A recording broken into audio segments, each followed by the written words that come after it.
ಅಮ್ಮ ಇದೇನಮ್ಮ ಹೇಳ್ದೆ ಕೇಳ್ದೆ ಇದಕ್ಕಿದ್ದಾಗೆ ಬಂದ್ಬಿಟ್ಟೆ.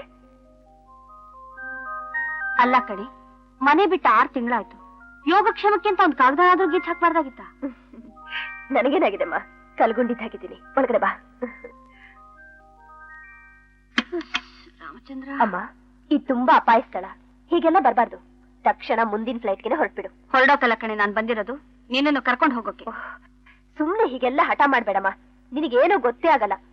ಈಗ ನಾನ್ ನಿನ್ ಜೊತೆ ಬಂದ್ರೆ ಯಾವ ಉದ್ದೇಶದಿಂದ ನಾನು ಈ ಗ್ಯಾಂಗ್ ಸೇರ್ಕೊಂಡು ಮಾಡಬಾರ್ದು ಕೆಲ್ಸಗಳನ್ನೆಲ್ಲ ಮಾಡ್ತಾ ಇದ್ದೀನೋ ಅದೆಲ್ಲ ಈಗ ದಂಡ ಆಗ್ಬಿಡ್ತಮ್ಮ. ಅಲ್ಲ ಕಣೆ, ನಿಮ್ ತಂದೆ ಗ್ಯಾಂಗ್ನಲ್ಲೇ ಇದ್ಕೊಂಡು ನಿನ್ ಜೀವನೇ ಒತ್ತೆ ಇಟ್ಟು ಮಾಡ್ತಿರೋ ಈ ಅಪಾಯದ ಕೆಲಸ ಇದುವರೆಗೂ ನಿಮ್ಮ ಅಪ್ಪನಿಗೆ ಗೊತ್ತಿಲ್ಲ ಅಂತ ತಿಳ್ಕೊಂಡಿದ್ದೀನಿ. ಗೊತ್ತಿದ್ದಿದ್ರೆ ಅವರೇ ನನ್ನನ್ನ ಕರೆಸ್ಕೊಳ್ತಾ ಇರ್ಲಿಲ್ವೇ? ಅಪ್ಪ ಇರೋ ಜಾಗ ಹರೀಶ್ ಅಂತ ಒಬ್ಬ ಇದ್ದಾನೆ, ಅವನಿಗೆ ಮಾತ್ರ ಗೊತ್ತಿದೆ. ರಾವ್ ಬಹದ್ದೂರ್ ಧರ್ಮರಾಜನ ಹತ್ರ ಕರ್ಕೊಂಡು ಹೋಗು ಅಂತ ನಾನು ಎಷ್ಟೋ ಸಲ ಹರೀಶನ್ ಕೇಳ್ಕೊಂಡೆ, ಆದ್ರೆ ಅವ್ರಿನ್ನೂ ಮನಸ್ಸು ಮಾಡ್ಲಿಲ್ಲ. ನೀನೇನು ಯೋಚನೆ ಮಾಡ್ಬೇಡಮ್ಮ, ಅಪ್ಪ ಇರೋ ಜಾಗ ಹೇಗಾದ್ರೂ ಕಂಡು ಹಿಡ್ದೇ ಹಿಡಿತೀನಿ. ಧೈರ್ಯವಾಗಿರು. ಅಲ್ಲಾಡಿದ್ರೆ ಪ್ರಾಣ ಕಳ್ಕೊಳ್ತೀಯ. ತಿರುಗು ಈ ಕಡೆ. ಗೋಪಿ, ನೀನಾ? ನಡಿ ಒಳಗಡೆ. ಕೈ ಕೆಳಗಡೆ ಬಿಡ್ಲಾ?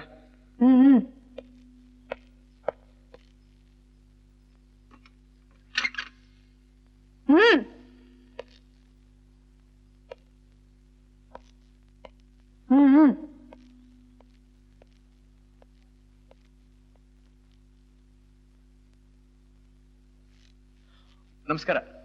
ನಮ್ಮಮ್ಮ. ಗೊತ್ತು. ಇಲ್ಲಿಗೆ ಯಾಕೆ ಬಂದೆ? ನಿನ್ನೆ ನೋಡೋಣ ಅಂತ ಬಂದೆ. ನನ್ನ ನೋಡ್ಬೇಕು ಅಂತ ಬಂದವನು ಹೊರಗಡೆ ಯಾಕೆ ಹೊಂಚಾಗ್ತಾ ನಿಂತಿದ್ದೆ? ಹೊಂಚಾಗ್ತಾ ನಿಂತ್ಕೊಂಡಿರ್ಲಿಲ್ಲ, ಒಳಗಡೆ ಬರಬೇಕು ಅಂತಾನೆ ಇದ್ದೆ. ಅಷ್ಟರಲ್ಲಿ ಧರ್ಮರಾಜನ ಹೆಸರು ಕಿವಿ ಮೇಲೆ ಬಿತ್ತು, ಥಟಕಂತ ಹಾಗೆ ನಿಂತು ಬಿಟ್ಟೆ. ಏನ್ರಪ್ಪ, ಧರ್ಮರಾಜರವ್ರ ಹೆಸರು ಕೇಳಿ ನೀವ್ಯಾಕ್ರಪ್ಪ ನಿಂತು ಬಿಟ್ರಿ? ಅಯ್ಯೋ, ಅದೊಂದು ದೊಡ್ಡ ಕಥೆ ಅಮ್ಮ. ಮೈಸೂರಿನಲ್ಲಿ ಆಗ್ತಾನೆ ಹೊಸದಾಗಿ ಪ್ರಾರಂಭವಾಗಿದ್ದ ಕರ್ನಾಟಕ ಇಂಟರ್ನ್ಯಾಷನಲ್ ಬ್ಯಾಂಕ್ ಚೇರ್ಮನ್ ಧರ್ಮರಾಜರವರು ನಮ್ಮ ತಂದೆಯವರು ಬಹಳ ಆತ್ಮೀಯರು. ನಮ್ಮ ತಂದೆ ಧರ್ಮರಾಜರ ಒತ್ತಾಸೆ ಸಲಹೆ ಮೇರೆಗೆ ಆ ಬ್ಯಾಂಕ್ನಲ್ಲಿ 5 ಲಕ್ಷ ರೂಪಾಯಿ ಡೆಪಾಸಿಟ್ ಇಟ್ರು. ಕೆಲವೇ ದಿವಸಗಳಲ್ಲಿ ಬ್ಯಾಂಕ್ ಮುಳುಗೋಯ್ತು. ಎಷ್ಟೋ ಜನ ಪಾಪರಾಗಿ ಹೋಗ್ಬಿಟ್ರು. ಆದ್ರೆ ನಮ್ಮ ತಂದೆಯವರು ಒಬ್ರು. ಅದೇ ಕೊರಗಿನಲ್ಲಿ ನಮ್ಮ ತಂದೆ ಸಾಯವಾಗ, ಲೋ ಧರ್ಮರಾಜ, ಯಾಕಪ್ಪ ನನಗಿಂತ ಮೋಸ ಮಾಡಿದೆ, ನಾನೇನ್ ನಿನ್ಗೆ ಅನ್ಯಾಯ ಮಾಡಿದೆ ಅಂತ ಕೊನೆ ಉಸಿರು ಬಿಟ್ರು. ಆವತ್ತಿನಿಂದ ನನ್ನ ಮನಸ್ಸಿನಲ್ಲಿ ಆ ಧರ್ಮರಾಜನ ಎಲ್ಲಿದ್ರು ಹುಡುಕಿ ಯಾಕೆ ನಮ್ಮ ಅಪ್ಪನಿಗಿಂತ ಮೋಸ ಮಾಡಿದೆ ಅಂತ ಕೇಳಿದೆ. ಅಯ್ಯೋ, ಹಾಗನ್ಬೇಡಪ್ಪ. ನಮ್ಮ ಯಜಮಾನ್ರು ಅಂತವ್ರಲ್ಲ, ಹೆಸರಿಗೆ ತಕ್ಕ ಹಾಗೆ ಧರ್ಮರಾಜರ ಹಾಗೆ ನಡ್ಕೊಂಡ್ರು. ವಿಚಾರಣೆ ನಡೆಯೋ ದಿನ ನನ್ನ ಹತ್ರ ಬಂದು ನೀನು ಕಣ್ಣೀರ್ ಹಾಕ್ಬೇಡ ಕಣೆ, ನಾನು ಯಾವ ತಪ್ಪನ್ನು ಮಾಡ್ದವನಲ್ಲ, ಒಳ್ಳೇದು ಕೆಟ್ಟದ್ದು ನೋಡಕ್ಕೆ ದೇವ್ರಿಗೆ ಬಿಡು ಅಂದ್ರು. ಆವತ್ತು ಬೆಳಿಗ್ಗೆ ಎದ್ದು ವಾಕಿಂಗ್ ಹೋದವರು ಮತ್ತೆ ಮನೆಗೆ ಬರ್ಲೇ ಇಲ್ಲಪ್ಪ. ಅಂದ್ರೆ ನೀವು ಧರ್ಮರಾಜವ್ರ ಹೆಂಡತಿಯವರ? ಧರ್ಮರಾಜರು ಮೋಸಗಾರಲ್ಲ.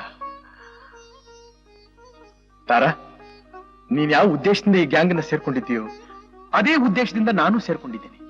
ಅಂದ ಮೇಲೆ ನಮ್ಮಿಬ್ಬರು ಉದ್ದೇಶ ಗುರಿ ಎರಡೂ ಒಂದೇ. ಈಗ ನಾವಿಬ್ರು ಒಟ್ಟಾಗಿ ಸೇರ್ಕೊಂಡ್ರೆ ಈ ಹರೀಶನ ಬಹು ಸುಲಭವಾಗಿ ನಮ್ಮ ಕೈಗೆ ತಗೋಬಹುದು. ಏನಂತೀಯ? ಟೈಮ್ ತಗೋ, ನಿಧಾನವಾಗಿ ಯೋಚನೆ ಮಾಡು, ನಿನ್ನ ಅಭಿಪ್ರಾಯ ತಿಳಿಸು. ನಾ ಬರ್ಲಾ? ಅಮ್ಮ, ನಾನು ಬರ್ತೀನಿ, ಮತ್ತೆ ನೋಡ್ತೀನಿ ನಿಮ್ಮನ್ನ. ಹೌದಮ್ಮ ತಾರ, ಅವನ ಮಾತು ನನಗೂ ಹಿಡಿಸಿದೆ. ಮನುಷ್ಯ ತುಂಬಾ ಯೋಗ್ಯನ ಹಾಗೆ ಕಾಣಿಸ್ತಾನೆ. ಅವನಿಂದ ನಮಗೂ ಉಪಯೋಗವಾಗಬಹುದು ಅಂತ ನನಗೂ ಅನ್ನಿಸ್ತಿದೆ.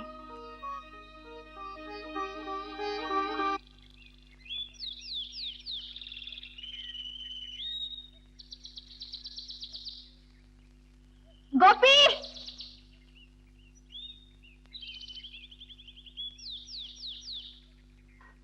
ಗೋಪಿ, ನನ್ನ ತಂದೆ ನೋಡ್ಬೇಕು, ನನ್ನ ತಾಯಿ ಸಂಕಟನ ನಿವಾರಣೆ ಮಾಡ್ಬೇಕು ಅನ್ನೋ ಒಂದೇ ಒಂದು ಗುರಿಯಿಂದ ಈ ಪಾಪಿಗಳ ಜೊತೆ ಸೇರ್ಕೊಂಡು ಮಾಡಬಾರ್ದು ಕೆಲಸಗಳನ್ನೆಲ್ಲ ಮಾಡ್ತಾ ಇದ್ದೀನಿ. ಇಷ್ಟು ದಿವಸ ನನಗೋಸ್ಕರ ಅಯ್ಯೋನವ್ರು ಯಾರು ಇರ್ಲಿಲ್ಲ, ಜೊತೆಲಿದ್ದು ಒಂದೆರಡು ಒಳ್ಳೆ ಮಾತಾಡೋರು ಇರ್ಲಿಲ್ಲ. ಈಗ ದೇವ್ರೆ ನಿನ್ನ ನನ್ನ ಸಹಾಯಕ್ಕೆ ಕಳ್ಸಿದ್ದಾನೆ ಅಂತ ಅನ್ಕೋತೀನಿ.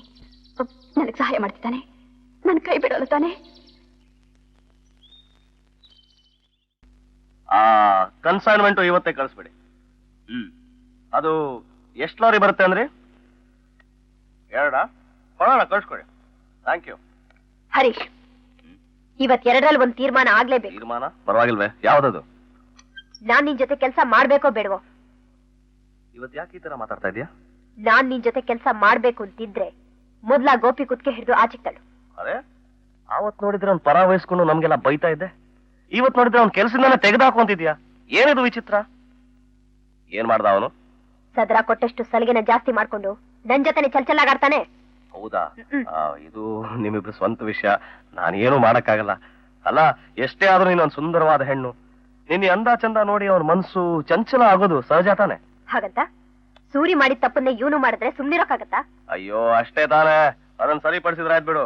Don't you worry. Bye. Harish, ಅದ್ ಹೇಗೆ? 50 ಲಕ್ಷ ರೂಪಾಯಿ ಬೆಲೆ ಬಾಳೋ ಬಂಗಾರನ ನಾನು ಖರೀದಿ ಮಾಡ್ಬೇಕು ಅಂತಿದ್ದೀನಿ. ಆ ಹಣ ಗೋಪಿ ಕೈಲಿ ಕೊಟ್ಟು ನಿನ್ನೂ ಅವನ ಜೊತೆಲೆ ಕಳಿಸ್ತೀನಿ. ಅಷ್ಟು ಹಣ ಹೊಡ್ಕೊಂಡು ಹೋಗಕ್ಕೆ ನೀನು ಅವನ್ನ ಪುಸ್ಲಾಯಿಸು. ಗುರಿ ಕಾಯೋ ತೋಳ ಅಂದ್ರೆ ಆಗಲ್ಲ ಅನ್ನತ್ತ? ಅವನ ಹಣದ ಸಮೇತ ನನ್ನನ್ನು ಹೊಡ್ಕೊಂಡು ಹೋಗ್ತಾನಷ್ಟೇ. ಹೊಡ್ಕೊಂಡು ಹೋಗ್ಲಿ ಬಿಡು. ಅಲ್ಲ, ನನ್ ಕಣ್ ತಪ್ಪಿಸಿ ಎಲ್ಲೋಗ್ತಾನೆ? ದಾರಿಲ್ ನಾನೇ ನಿಂತಿರ್ತೀನಲ್ಲ, ಅಡ್ಡುಗೋಡೆ ಆಗಿ.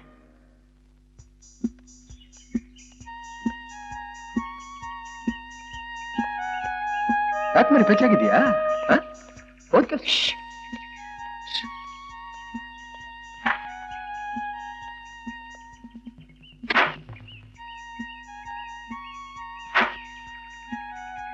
ಏನ್ ಮರಿ, ಯಾಕೆ ಬೆಚ್ಚಾಗಿದ್ಯಾ ಅಂದ್ರೆ ಹುಷ್ ಅಂತಲ್ಲ? ಯಾಕೆ? ಹೋದ ಕಾರ್ಯ ಹಣ್ಣು ಕಾಯಿ? ಹಣ್ಣು. ಬಾ ಮತ್ತೆ ದಾರಿಗೆ. ನಮ್ ಪ್ಲಾನ್ ಸಕ್ಸಸ್. ಗೋಪಿ, ಹರೀಶ್ ನಿನ್ನ ಟೆಸ್ಟ್ ಮಾಡ್ಬೇಕು ಅಂತಿದ್ದಾನೆ. ನನ್ನ ಹತ್ರ 50 ಲಕ್ಷ ರೂಪಾಯಿ ಕೊಟ್ಟು ಕಳ್ಸಿದ್ದಾನೆ. ನಾವ್ ಹೊರಟ್ಮೇಲೆ ಅವ್ನು ಫಾಲೋ ಮಾಡ್ತಾನೆ. ಎಲ್ಲ ಮಾರ್ಜಾಲ ನಮ್ಮನ್ನು ಫಾಲೋ ಮಾಡ್ತಾನಂತ? ಮಾಡ್ಲಿ ಮಾಡ್ಲಿ. ನಾವು ಮುಂದೆ ಆಡ್ಬೇಕಾಗಿರೋ ನಾಟಕ ಜ್ಞಾಪಕ ಐತೆ ತಾನೆ? ಇದೆ ಇದೆ. ಹೋಗೋಣ.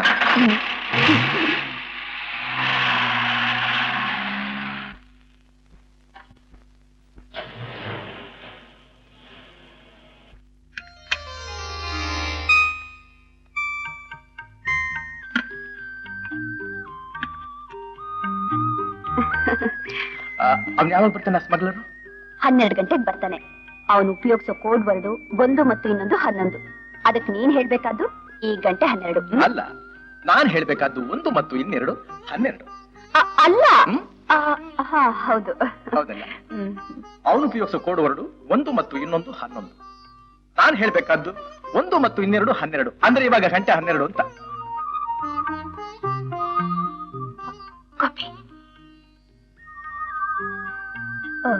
ಈಗ ಟೈಮ್ ಎಷ್ಟು? 11:15.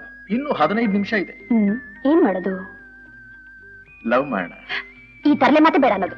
ತರ್ಲೆ ಪಕ್ಕದಲ್ಲಿ ಇರ್ಬೇಕಾದ್ರೆ ತರ್ಲೆ ಮಾತುಗಳು ತಾನೇ ಬರುತ್ತೆ. ಅಲ್ಲ ಮರಿ, ನಾನು ನಿನ್ನೆಷ್ಟು ಆಳವಾಗಿ ಪ್ರೀತಿಸ್ತೀನಿ. ನಿನ್ ಏನ್ ಬೇಕು ಹೇಳು. ಆಕಾಶದಲ್ಲಿರೋ ನಕ್ಷತ್ರಗಳು ಬೇಕಾ? ಮಾವಿನ ಕಾಯಿ ಕಿತ್ಕೊಂಡ್ಬಂದ್ಬಿಡ್ತೀನಿ. ಸಾಗರದಡಿಲಿರೋ ಕಪ್ಪೆ ಚಿಪ್ಪು ಬೇಕಾ? ಚಿಚಿ, ಕಪ್ಪೆ ಚಿಪ್ಪು ಮುತ್ತುಗಳು ಬೇಕಾ? ಮುತ್ತಿನ ಸರಾನೇ ಹೆಳೆದು ಬಿಡ್ತೀನಿ. ಏನಾದ್ರೂ ಅರ್ಜೆಂಟ್ ಆಗಿ ಮಾಡ್ಲೇಬೇಕು. ನಾನೀಗ ಏನ್ ಮಾಡ್ಲಿ ಹೇಳು? ನನ್ನ ಮೇಲೆ ಅಷ್ಟು ಪ್ರೀತಿ ಇದೆಯಾ? ಚಿನಿನ್ನ ಎದೆ ಬಗದ್ ನೋಡ್ಕೋ, ಎದೇನಾ? ರಾಮ ಭಕ್ತ ಹನುಮಾನ್ ಇದ್ದ ಹಾಗೆ ಅನುಮಾನವೇ ಇಲ್ಲ. ಅದೇನ್ ಬೇಡ. ಬೇಡ ಅಂತೀಯ? ಬೇಡ ಬಿಡು. ಅಷ್ಟ್ರ ಮಟ್ಟಿಗೆ ಅಂಟ್ಕೊಂಡ್ಬಿಟ್ಟಿದ್ಯಾ ನೀನು ಹೃದಯದೊಳಗೆ, ಮೇಣ ಅಂಟದ ಹಾಗೆ. ನನಗೊಂದು ಸಣ್ಣ ಕೆಲಸ ಮಾಡ್ತೀಯಾ? ನಿನ್ನ ಬರೀ ಸಣ್ಣ ಕೆಲಸವೇನಿದ್ದು, ಯಾವ್ದಾದ್ರು ದೊಡ್ಡ ಕೆಲಸ ಹೇಳ್ಬಾರ್ದು. ಗೋಪಿ, ಈ ಬಾಕ್ಸ್ ನಲ್ಲಿ ಇರೋ ಹಣನೆಲ್ಲ ಎತ್ಕೊಂಡು ಎಲ್ಲಾದ್ರೂ ಓಡ್ ಹೋಗಿ ಸುಖವಾಗಿ ಬದುಕೋಣ. ಏನು ಅಂತ ತಿಳ್ಕೊಂಡಿದ್ಯಾ ನನ್ನ? ಯಾರು ಅಂತ ತಿಳ್ಕೊಂಡಿದ್ಯಾ ನನ್ನ? ಅನ್ನ ಇಟ್ಟ ಮನೆಗೆ ಕನ್ನ ಹಾಕುವಂತೀಯ, ತಿಂದ ಮನೆಗೆ ದ್ರೋಹ ಮಾಡುವಂತೀಯ? ತಾರಾ, ನಿನ್ನ ಏನೋ ತಿಳ್ಕೊಂಡ್ಬಿಟ್ಟಿದೆ ನಾನು. ನಿನ್ನ ಪ್ರೀತಿಸೋ ಬದಲು ಯಾವ್ದಾದ್ರು ಪ್ರಾಣಿನ ಪ್ರೀತಿಸಿದ್ರೆ ಎಷ್ಟೋ ವಾಸಿ ಆಗಿರ್ತಿತ್ತು. ಚಿಚಿ, ನೀನೊಂದು ಹೆಣ್ಣ. ನೀನು ಪ್ರೀತಿ ಬೆಲೆ ಕೊಡವಳಲ್ಲ, ಹಣಕ್ಕೆ ಬೆಲೆ ಕೊಡವಳು.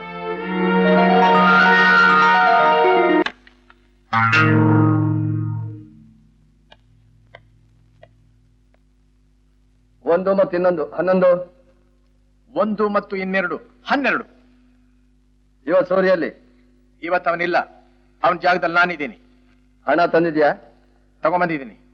ಆ ಬಾಕ್ಸ್ ಅಲ್ಲಿದೆ. ಎಲ್ಲಿ ತೋರ್ಸು.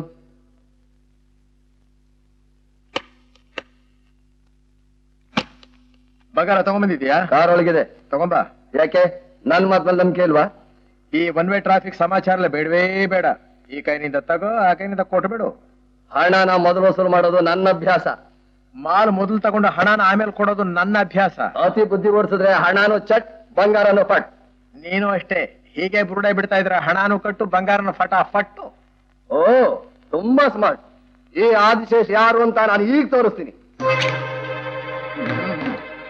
ಯಾಕಪ್ಪ ಬೆಳಿಗ್ಗೆಯಿಂದ ಯಾರು ಗಿರಾಕಿಗಳು ಸಿಕ್ಲಿಲ್ವಾ ನಿನಗೆ? ನನ್ನನ್ನೇ ಹುಡ್ಕೊಂಬಂದ. ಮಾತ್ ಬೇಡ, ಆ ಸೂಟ್ ಕೇಸ್ ಕೊಡು. ಯಾರು ತಗೊಂಡು ನಿಮ್ ಮೊದಲೇ ಚಾಕು ತೋರಿಸ್ಬಿಟ್ಟಿದ್ದೆ, ನಾನು ಆವಾಗಲೇ ಕೊಟ್ಟು ಬಿಡ್ತಾ ಇತ್ತು.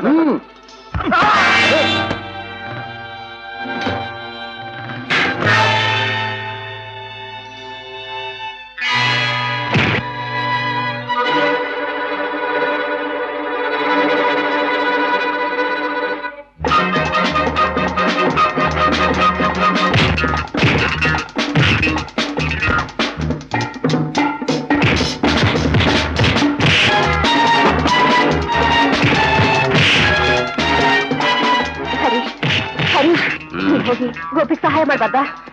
ಇವತ್ತೇನೋ ಸಹಾಯ ಮಾಡ್ಬೋದು, ಆದ್ರೆ ನಾಳೆ ಸಾರ ನಮ್ ಗುಂಪಿನಲ್ಲಿ ಇವೆಲ್ಲ ಮಾಮೂಲು. ಅವನಿಗೇನಾದ್ರೂ ಹೆಚ್ಚು ಕಮ್ಮಿ ಆದ್ರೆ? ಬಲ ಇಲ್ಲದೆ ಇರೋರಿಗೆ ನಮ್ ಗುಂಪಲ್ಲಿ ಜಾಗನೇ ಇಲ್ಲ ಸಾರ. ಗೋಪಿ ನನ್ನ ಮೊದಲನೇ ಪರೀಕ್ಷೆ ಫಸ್ಟ್ ಕ್ಲಾಸ್ನಲ್ಲಿ ಪಾಸ್ ಮಾಡಿದ್ದಾನೆ. ಈ ಪರೀಕ್ಷೆಲಿ ಯಾಕೆ ಪಾಸ್ ಮಾಡ್ತಾನೆ ನೀನು ನೋಡ್ತಾನೆ ಇರು.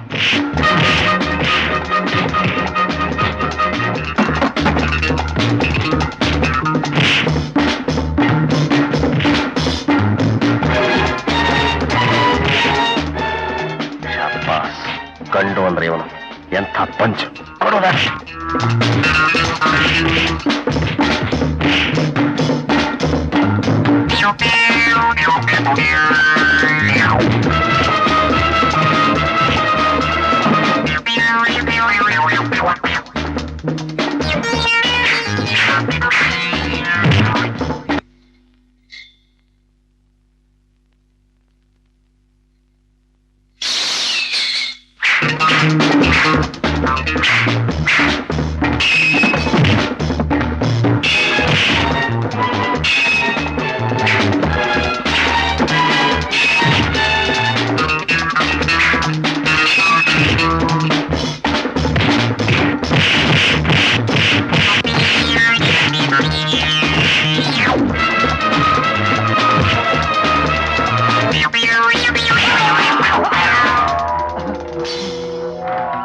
ದುಡ್ಡು ಬೇಡ, ನಿನ್ ಸಮಾಸನೂ ಬೇಡ, ನನ್ ಬಿಟ್ಬಿಡು, ನನ್ ಕಾರ್ ಹತ್ರ ಹೋಗ್ತೀನಿ. ದಯಮಾಡ್ಸು.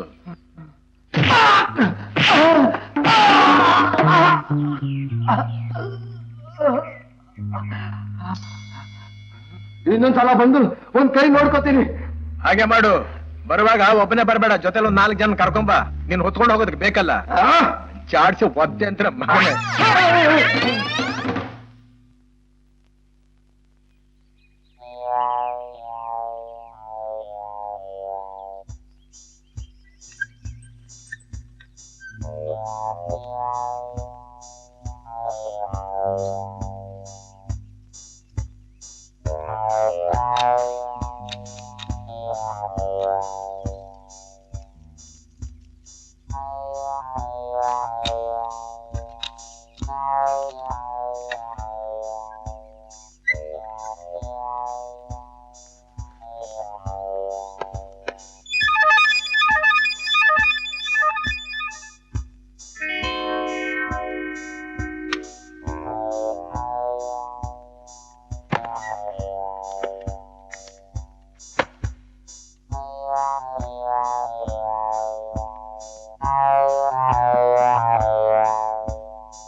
ಎಲ್ಲವನು? ಅದು ನಿನ್ ಹಿಂದೆನೆ ಬರ್ತಿದ್ದಾನೆ. ಹಾಯ್ ಗೋಪಿ. ಹಲೋ ಹರೀಶ್, ಯಾವ ಬಂದಿದ್ದು? ಈಗ್ಲೇ ಕೆಲಸ ಎಲ್ಲ ಹೇಗೆ ನಡೀತಾ ಇದೆ ನೋಡೋಣ ಅಂತ ಬಂದೆ. ಬಹಳ ಚೆನ್ನಾಗಿ ನಡೀತು, ಸಕ್ಸಸ್ಫುಲ್. ಎಲ್ಲಿ ಬಂಗಾರ ಕೊಟ್ಟು? ಬಂಗಾರ ಕೊಟ್ಟೋದ, ಹಣ ಬಿಟ್ಟೋದ. ಯಾಕೆ? ಅವನು ಹೇಳ್ದ ಹಣ ಹೊರಕ್ ಹಾಕೋದಿಲ್ಲ, ಮೈ ಕೈಲ ನೋವು ಅಂತ, ಸ್ವಲ್ಪ ಮಸಾಜ್ ಮಾಡಿ ಕಳಿಸ್ತೆ.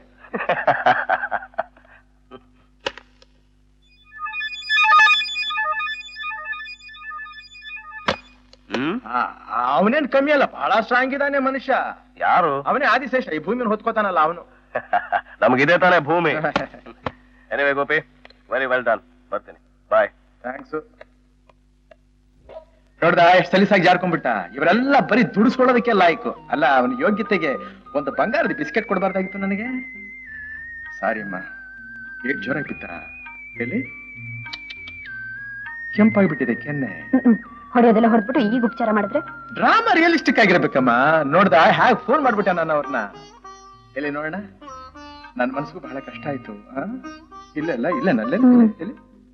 ಹಾ ಹಾ ಹಾ, ಈಗ ಸರ ಹೋಗಿರ್ಬಹುದು ಅಂತ ಕಾಣಿಸುತ್ತೆ. ಇಲ್ಲೇನಿಲ್ಲ, ಒಂದೇ ಕೆನೆ ಅಲ್ಲ. ಹೌದು, ಇಲ್ಲಿಲ್ಲ, ಒಂದೇ ಕೆನೆ ಕೊಡಬಾರ್ದು ಅಂತ ಹೇಳ್ತಾರೆ.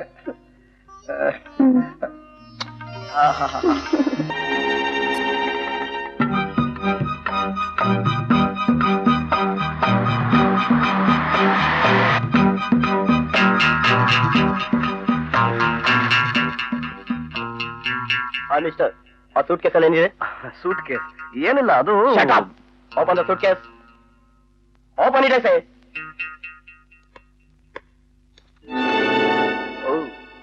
Gold biscuits. Mister, you are under arrest. Come, get out of the car. Come, get out of the car.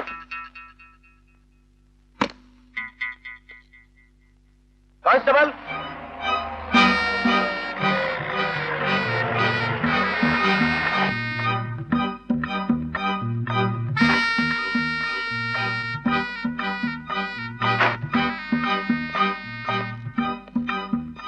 Inspector.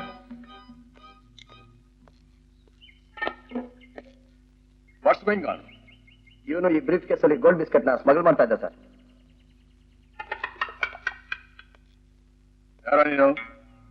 ತಿರುಗೋ ಈ ಕಡೆ. ತೋರ್ಸೋ ನಿನ್ನ ಮಕಾನ. I know this fellow inspector. He is a notorious smuggler.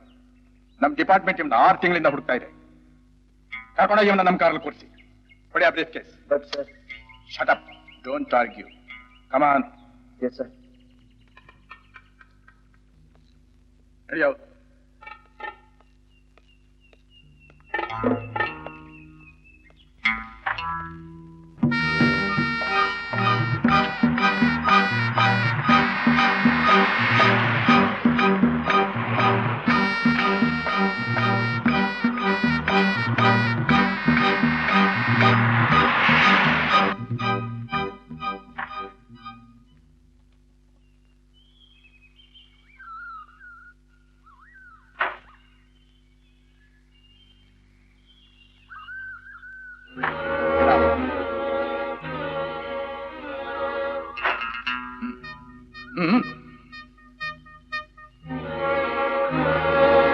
ನಿನ್ನಂತಹ ಕ್ರಿಮಿನಲ್ಸ್ಗೆ ಕಾನೂನು, ಕೋರ್ಟು, ಶಿಕ್ಷೆ ಎಲ್ಲ ಈ ರಿವಾಲ್ವರ್. Hands up.